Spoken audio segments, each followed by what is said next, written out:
Gandhi began his life inside the cave as a prisoner of obliviousness. He was ignorant of the world around him and was blind to his higher calling. In this cave of ignorance, his life goal was to become a lawyer so that he could achieve wealth and acquire material possessions. Growing up as a Brahmin, a member of the elite caste in India, he had always saw himself superior to others and felt the need to flaunt this position in society with a life of wealth and luxury. Gandhi was unaware of the greater truth because he was mesmerized by the shadows of deception. He did not see the troubles Indians in the lower caste were living with. He did not know the discrimination that was occurring both in his own country and throughout the world. At this point in his life, he was more focused on becoming a lawyer to acquire material things. Gandhi was caught up in changing himself to fit his position in society. He was born into the highest caste of Indian culture and had to fulfill a life more meaningful than those below him. He was misled by the wall of fake wisdom. He believed that he needed to become a lawyer to become intelligent and viewed as more superior. He thought that in order to find success in his career and his life, he had to go to South Africa to pursue legal business. On this journey to South Africa, he experienced discrimination for the first time in his life. Since his birth, he had been treated as a member of the elite by both the Indians and the British. But when Gandhi boarded the first train to South Africa with first-class tickets, he was soon told by the train officials that due to his Indian heritage, he had to move to the third-class train. Gandhi was thrown off of the train following his refusal. It was then that his eyes of discovery and bewilderment were open, and he started to see the discrimination and prejudice were common throughout the world. After this experience on the train, Gandhi began to embrace a life dedicated to peaceful protest.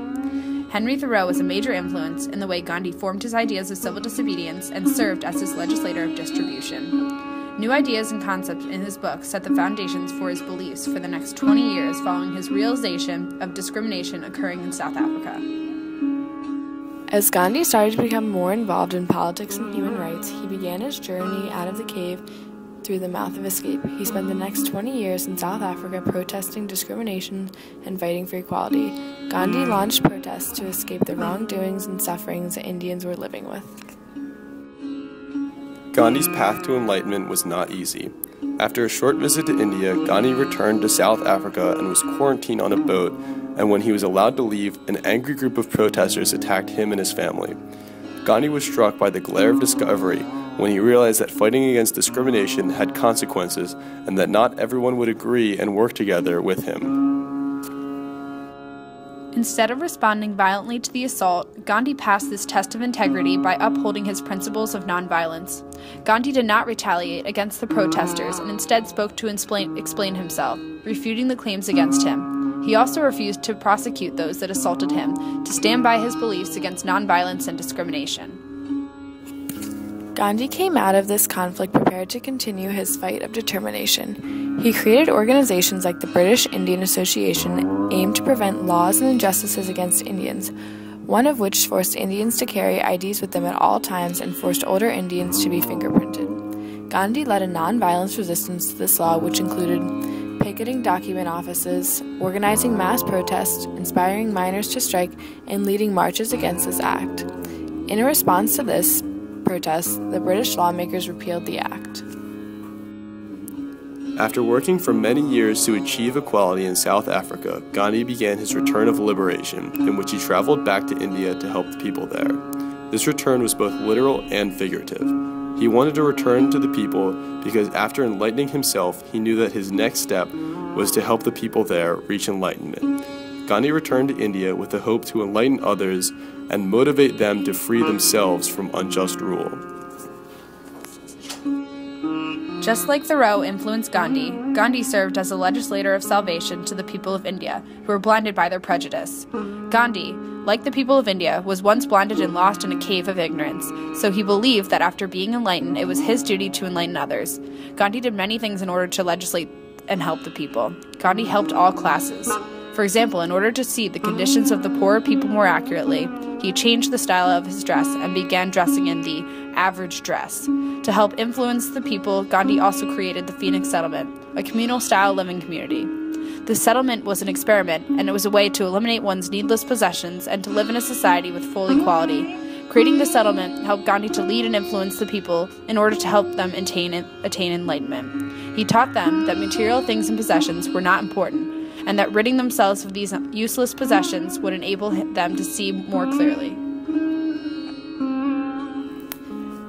Gandhi also helped the people by leading them in peaceful protest. Gandhi believed that violence and action wouldn't help them attain what they believed in, so he taught the people that peaceful civil disobedience was important and necessary. In 1930, Gandhi led 2,500 marchers to the Dharsana salt works. This was a protest against the British monopoly on salt and the heavy salt tax on the poor. Several hundred police officers responded to this peaceful protest and beat the Indian people, but this only strengthened Gandhi and the people he led. Gandhi's final attempt to bring enlightenment to the people of India was through his hunger strike. Gandhi retired from politics at age 64.